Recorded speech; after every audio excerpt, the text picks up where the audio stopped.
Welcome to FNG Maths Ask Atul Jose series. I'm Atul Jose.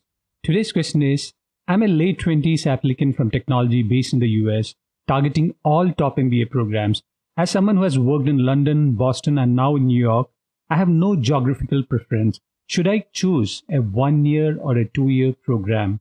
My goal is to transition into a management consulting role. This answer is from the 2024 entering clerk's perspective. So you have to really understand the context. From my 14 years as an admissions consultant, I'm seeing large layoffs in management consulting for the first time. From 2009 to 2012, there was a significant drop in recruitment in the finance industry. Investment banking was the most affected. Even schools known for placing investment banking professionals were impacted. So you have to consider management consulting from 4 factors. Number 1, recovery time. 2025 would be the year when you graduate if you join a 1-year program. It would be a sufficient time frame for the industry to come back. Unfortunately, if you look at the recovery in technology and investment banking, it typically takes 3 to 4 years for a complete recovery. The stock market is a leading indicator and might not reflect the realities on the ground. The cycle I have seen is that the stock market recovers a year before the actual demand in the workforce stabilizes.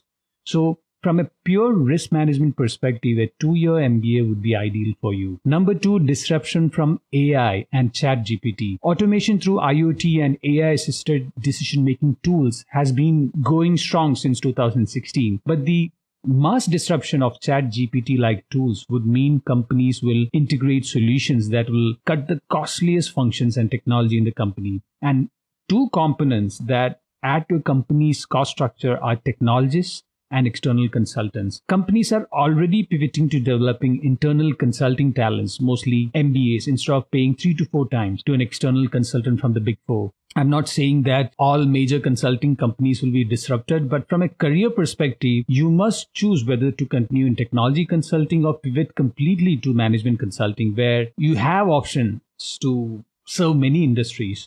In a way, you are reducing the risk by choosing management consulting instead of being a specialist in technology. Number 3, your strengths. If you're naturally good at collaborating, communicating with multiple stakeholders, and find that managing technology projects or working only in one domain is limiting, then a career in management consulting makes sense. The 4th factor you have to consider is the increase in salary. Another challenge you are likely to face is the increase in salary. Management consulting is the most well-paid role, but since the slowdown in the industry, recruiters will try to leverage existing talent. Since you're working in technology, another high-paying industry, the increase in salary might not be dramatic.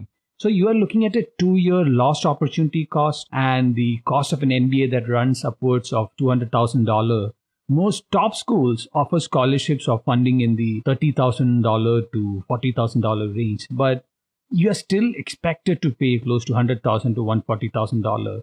If you're not excited about the cost and the increase in salary, one way to navigate the problem is to ask your current employer for sponsorship. If you are a top 1 to 2 percentile performer, employers will gladly take a risk on you. If the company has roles in management consulting, this would be a great opportunity to reduce risk and join back. If they fund your MBA, the chance that they will let you go is also low. So this is a path you should consider if you fund the entire program. But if you have the means to fund an MBA, then focus on customizing the curriculum to develop skills that you lack now. I hope you got value from my advice. I can help you shortlist schools, MBA or master's program, and assist you with the application, including essays that cover application, scholarship, fellowship, and interview preparation. You can start a conversation with me by visiting store.fngmat.com/contact-fngmat or subscribing to FNGmat's career planning service at store.fngmat.com/career-planning. I'm Atul Jose. See you in the next Ask Atul Jose series.